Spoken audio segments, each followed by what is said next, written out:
Welcome back to Seraph of the End Anime Review Part 3. This one discussing the second arc of this series. Let's see, there it is right there. Yeah, which is called the Shinjuku arc. I'm not sure if this is a real place in Japan, but yeah, they actually go to this particular place in this arc. Yep. Now the arc starts off with introducing a brand new character to the series. Yes, a character by the name of Mitsuba. Now, she's also the last of the regular characters in the series for the squad, where the main focus of the series is she's the last one introduced because there are other characters introduced, but mostly put there as just recurring characters. But yeah, she's introduced in the very first episode, where she's seen scolding, having argued with Garen being part of the squad. And she has a problem with being a subordinate to Sonia. Yeah. She has a problem with it, but she has to deal with it, so. Also, she basically kicks Yu in the face, so Yu is able to block it. And then, of course, she does scold Yu later for going off on his own. And, of course, they're supposed to investigate a particular demon sighting, a demon vampire sighting, and then, of course, they're going to an actual big battle that happens a couple episodes after. So, they go and they come across a girl being chased by one of the horsemen of Sean. That's what they refer to it in the dub. That's why back in the manga, they refer to it as the Horseman Apocalypse. Yes, when I think of the Horseman Apocalypse, I think of people actually riding actual horses. Not these giant creatures out of freaking sci-fi. Yes, as for where these creatures came from, I don't think the series has ever explained where the heck these creatures even came from. Because they're attacking a little girl, and of course Yu really wants to go save her. Mintu's like, no, probably a bait. But he goes anyways, and he saves her from the horsemen. Though Musa to come in and basically slice up the horsemen. Though even though they took it out, basically she was bait for the vampires. So they were able to beat the vampires pretty easily. And of course, Mew just actually scolds him slaps him for disobeying orders. Though he does do it again a little bit later, but this time he actually gets a reason for it. So the little girl gives basically info exactly where the vampire's hideout is. She does give it, and then they come across basically a bunch of livestock. Well, human livestock. Yu, of course, doesn't like seeing it, so he just walks by, doesn't do anything. He recognizes the attire because he used to wear it back in the pilot episode. So they see one vampire. He's by himself, though there's more around. There's going to be more. And, of course, Mu already drew his sword, and he, of course, jumps in, and he kills the vampire. Though, of course, she later scolds him for basically doing his own, but he says he actually assessed that situation. He basically, in a way, followed protocol. So she's scolding him for no reason, and then, of course, he later basically grabs her and basically protects her from another vampire who he easily kills.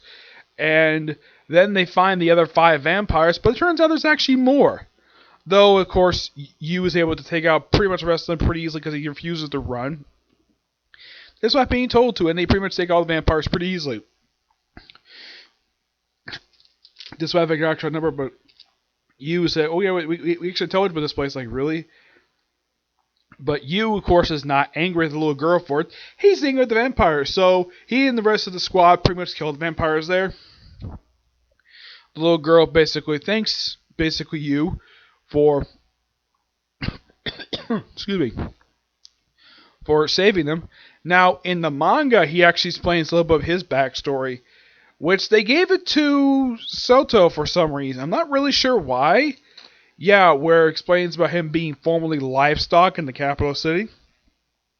Yeah, why they gave this info to her, I don't really know. It's particularly quite weird, but yeah.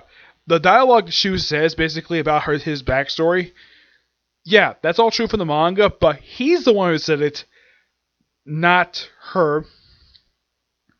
Of course, Mao basically talks about it, and he says that, okay, don't go to my past, just mind your business.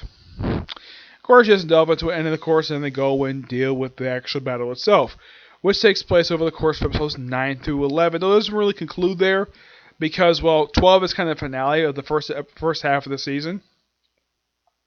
Well, first half of the series, anyways. But I decided to stop at episode 11 because that's where this arc ended, and basically 12 is like the post version of this particular arc. So, when they're basically on the way there, they briefly separate thanks to a vampire attack. Then they reunite later thanks to helping take out the last group of vampires. And then, of course, they reunite with Giran. Mika's here, so then, of course, Yu sees a vampire. He does not see as Mika. Of course, it could be any blonde vampire. He stabs and he sees Mika's face. Mika, of course, recognizes the voice immediately that it's actually Yu, and they're shocked to see each other.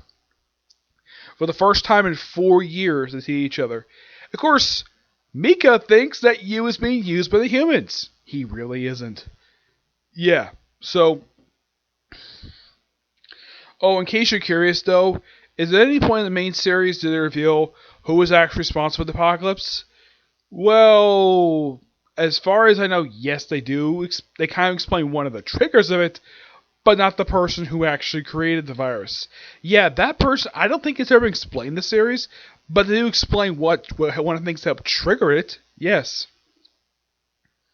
So, Mika tried to get him away, but he doesn't, though he sees that his squad mates are nearly getting killed, and of course he does briefly battle the former noble, who Mika basically was sort of visiting his place every night to drink his blood in exchange for buying him gifts. Of course, this noble does not die. Nope, Free does not die. He lives, though. And of course, Yu is seeing that something is actually. Did Asamas do anything? Nope, Asamas has done nothing. And then he transforms into sort of like a demon, and his sword has nothing to do with it at all. Asamas says, nope, not me. Yeah, it turns out this is actually part of the 10% of his body that was modified. Yeah, it's hinted at over the course of the series that he's not entirely human. So, he pretty much takes out the vampire who was harming Sona, but, well, he's being enraged. So Sona tries to stop him, though. Mika, of course, gets in the way, though she's able to basically hug him because she's ordered by Giran to basically get him to stop, and he does. And then Giran's like, oh, good, we play our trump card. He says, time for the commence the real attack. And he looks over, and there's a shiny thing on top of a skyscraper. And it's a guy who I think is supposed to be one of some. I think it's her brother, who is also Gerwin's best friend. And he pretty much fires a sniper. He has a sniper rifle that fired tigers, white tigers at these vampires. And apparently that was distraction for the Hisoka family to show up. And of course, well, they don't like Giran very much because he's part of one of the lower branches of the family. Yeah, that's very typical for some series to do this, where if someone's part of a big family but part of a low branch, they get chastised by the main branch. Yeah, not the first series I've seen this in. They actually have done this in Naruto, but at least in Naruto, the main heads are not the head family is not arrogant toward the people who are part of the other branches. Yeah. Well, the thing ends basically with the family surrounding the vampires, and it says how the Hisoka family will basically take care of this. And that's the episode. Yeah, 5 good episodes, 7 through 11. Really good.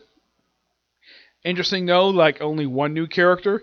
Now, if you're curious still exactly what chapters the manga this covers, the previous arc covered chapters 2 through 7, basically just a couple books. This arc covers chapters 8 to 14, roughly 7 chapters. So here's the thing. The very next arc of the series, post the Goku arc, this one is roughly 9 chapters adapted for 3 episodes. My guess is 3 chapters an episode. That's probably my personal guess anyways. Yep, so that's it for Single Review, and that's a video today because I don't have more time to do any more videos today. Yeah, because it's getting kind of late. So, expect to see reviews tomorrow for the last 2 arcs of the series and the OVA. And then I'll move on to and I'll go back to Naruto. But until you see the next video, bye.